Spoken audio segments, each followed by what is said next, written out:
Today we're taking a look at Buck Rogers in the 25th century, the dailies and Sundays, 1979 to 1980. So after the Buck Rogers movie became a big success, they decided to sort of relaunch a Buck Rogers newspaper comic strip. And now this is separate from the comics that were kind of more following the movie storyline. This is kind of just a reboot. It's not in the same storyline as the movie, but kind of the Buck Rogers universe as thought up and interpreted by James Lawrence and Gray Morrow. Now we have here a really good introduction regarding Gray Morrow and Buck Rogers, written by Hermes Press publisher Daniel Herman.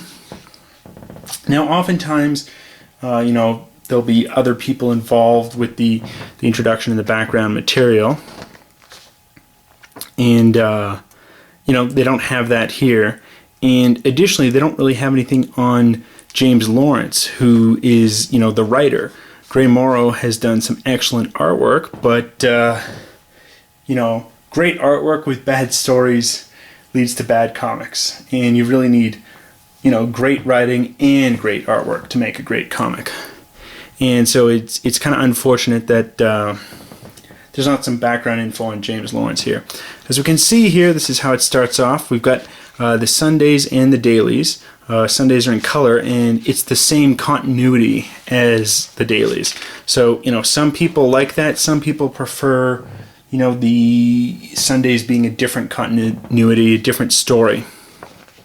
We can see here the artwork is just fantastic, and the stories are really good too here. This first continuity, the storyline, is on kind of a space vampire and their race. And it's really an interesting, well-told story. Very well done. Artwork's fantastic, and the story is just a great one of high adventure.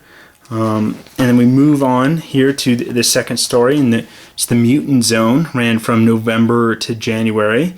And this is a really good story too, having Buck Rogers head off into the mutant area that got blasted by radiation, and so most of Earth is not inhabited by humans at this point in the 25th century,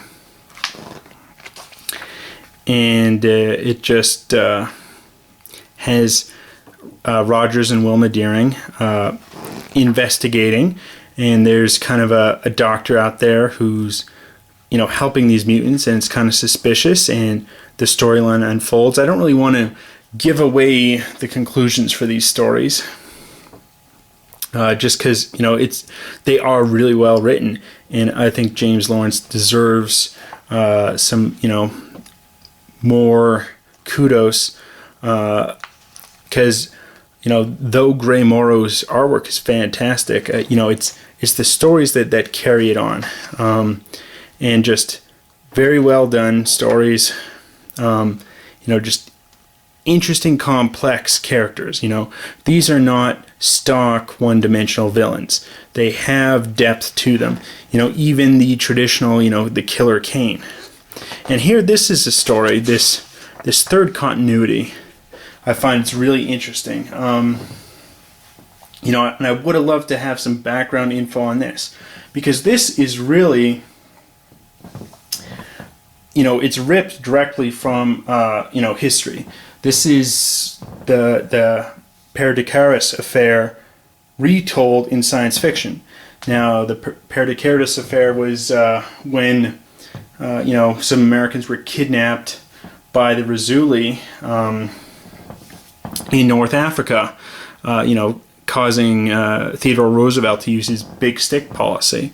And here you have the same thing.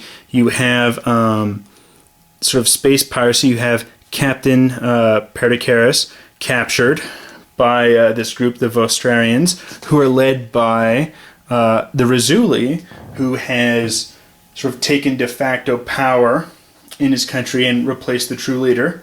And that was sort of what happened in the actual Perdicaris affair. So I find it interesting. Clearly, James Lawrence wanted the readers to know this, be aware of this, and make the analogy that this is a science fiction version of the Perdicaris affair. And what's interesting here is on this world where Buck and Wilma go to, you've got these creatures that can fly, and really interesting story that sort of develops on how Buck sets going about to try and rescue the captain, but totally ripped from history, and it's a great homage. And it really would have been neat for this book to have some more background info, I think, even on the true incident and how James Lawrence came about thinking up this idea to turn that into a science fiction story. It's really well told. Here we can see Wilma's disguising herself as one of those Vosterians with the wings. Interesting story.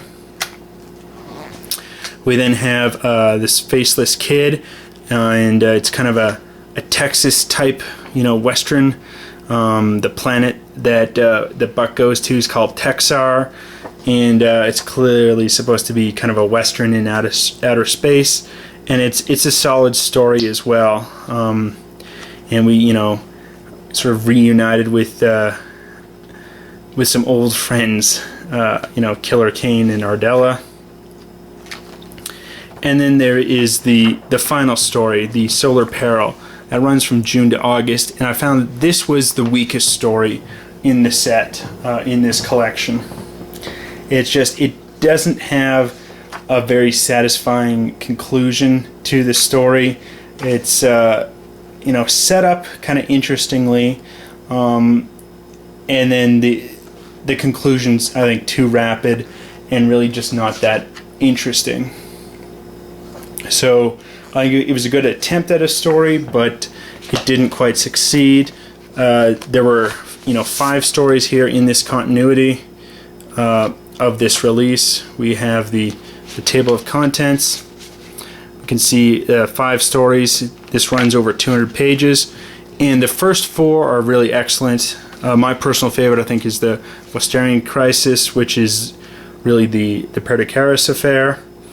And then at the back of the book, after the stories are completed,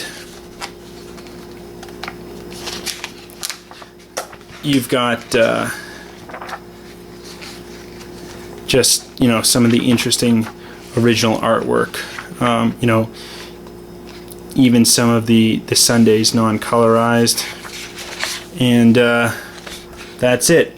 It's excellent. If you like science fiction stories at all, if you're a Buck Rogers fan more specifically, I'd say go out and get this. Really, really beautiful artwork, and 4 really good stories and 1 so-so. I'd highly recommend it. Till next time.